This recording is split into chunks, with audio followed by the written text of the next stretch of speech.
Hello, and welcome to this sleep story.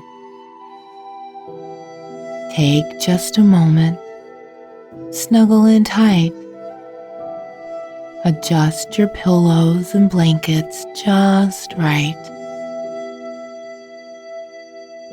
Take a few deep breaths to allow your body to begin to relax naturally.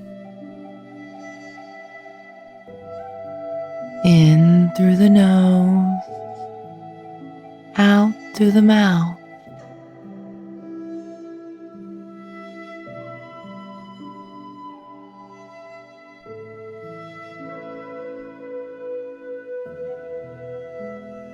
Return your breathing to normal as we take some time to enjoy this solitude at the most perfect cabin.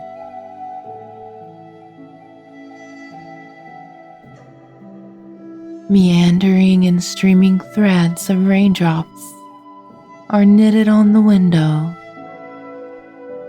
small rivers clinging to the glass. I am comfortably snuggled into the leather armchair near the window, waves of tranquility scattering throughout my body, suffusing me with a pleasant coziness.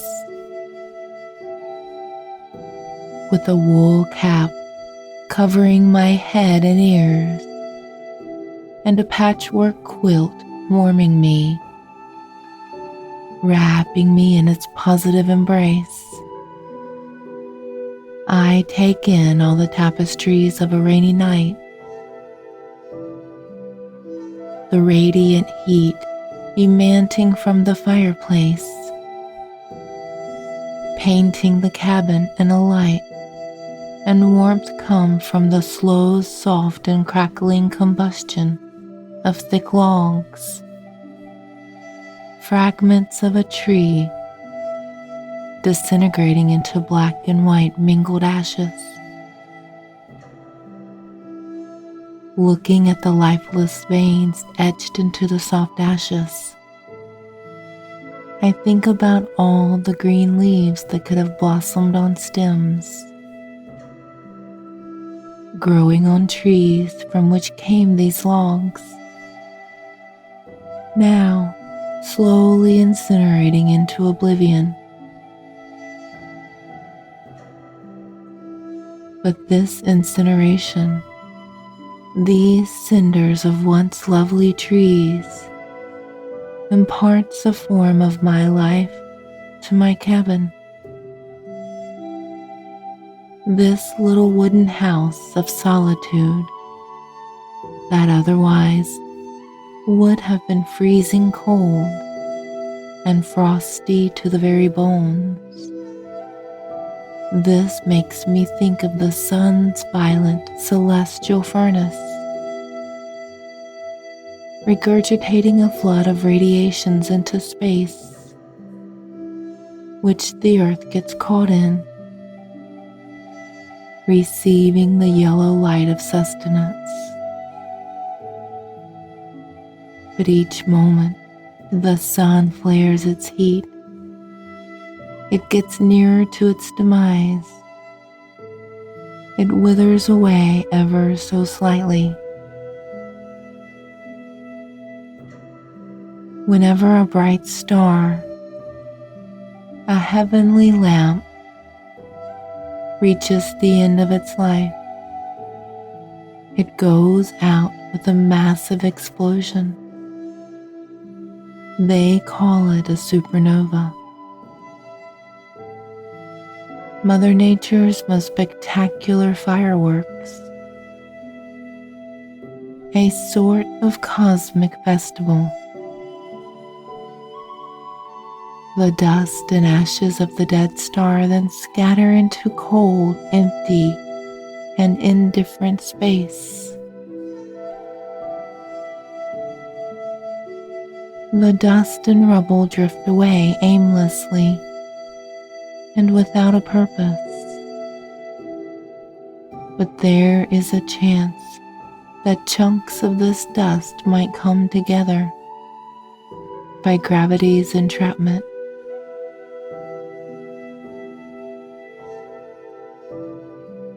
Undergoing a lengthy process, stretching over unfathomable timescales, this condensed stardust might create worlds with burning suns and freezing moons, with intelligent creatures that love, hate, grieve, cheer, live, and eventually die as if they never existed. So stars died to create new worlds. Suns flare and wither to give life, and trees burn into ashes, just so cold cabins can be warmed for humans to live in. Laugh, love, and make a homely place. I think of all this, about death's necessity for there to be life.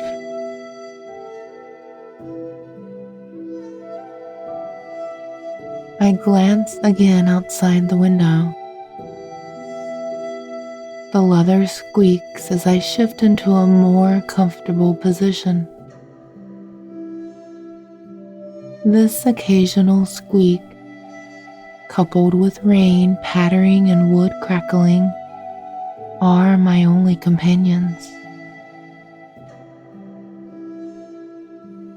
These sounds and the beautiful tableaus outside of the star-strewn sky,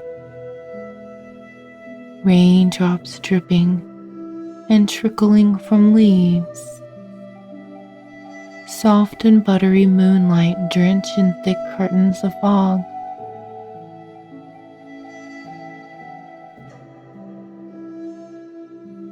But my dearest companions in this lovely loneliness are my memories of my beloved grandmother.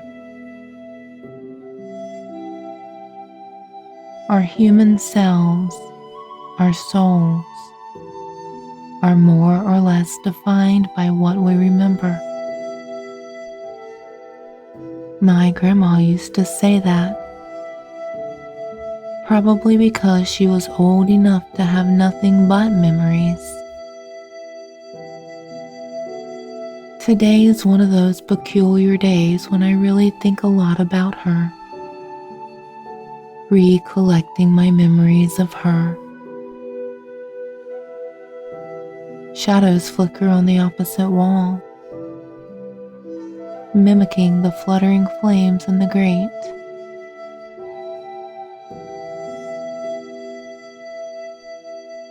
A smile takes a hold of me as I look at the quivering shadows on the wall. As a child, Grandma and I used to have shadow puppet shows in this very cabin.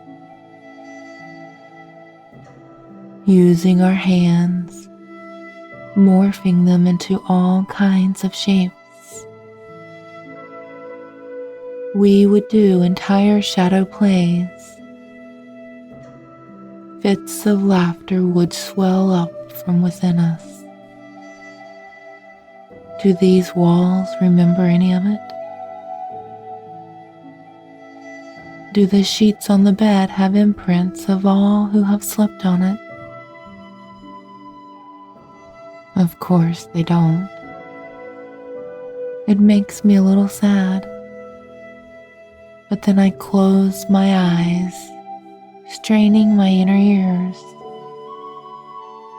The ghost of voices, images, sensations, and feelings come flooding into my consciousness.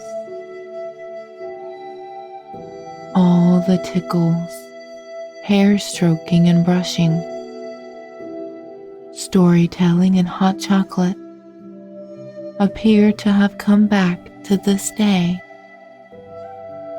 this night of solitude.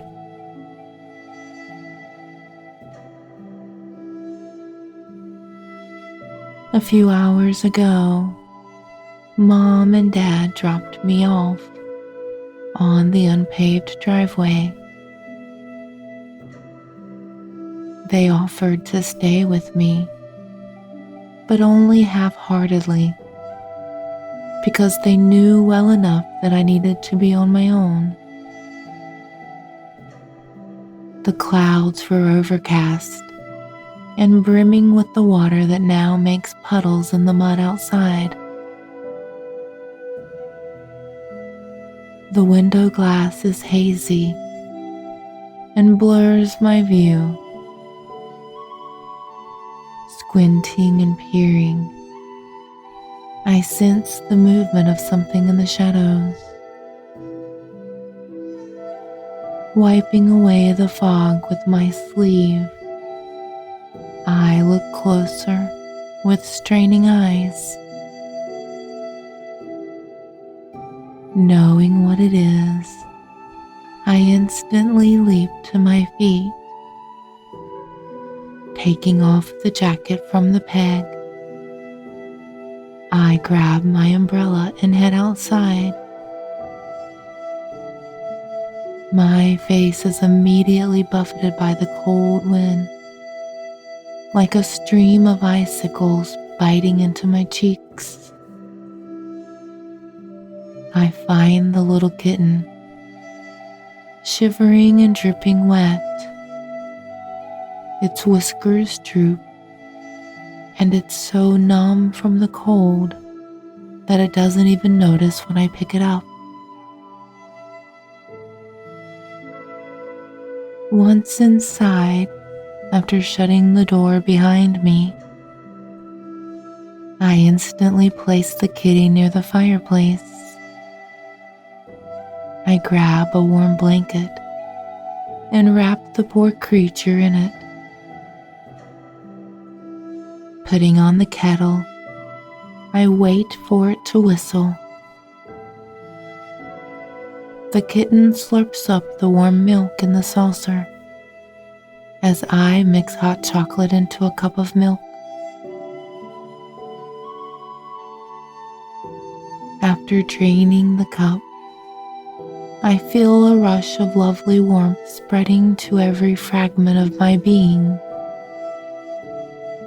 "Thanks, Grandma," I say under my breath before getting up. Removing the blanket, I take the kitten with me to bed, where we instantly snuggle under the sheets. The little ball of fur meows and purrs as it presses against me. I feel the softness of its fur against my cheek as a yawn escapes me and brings with it an enchanting sleep.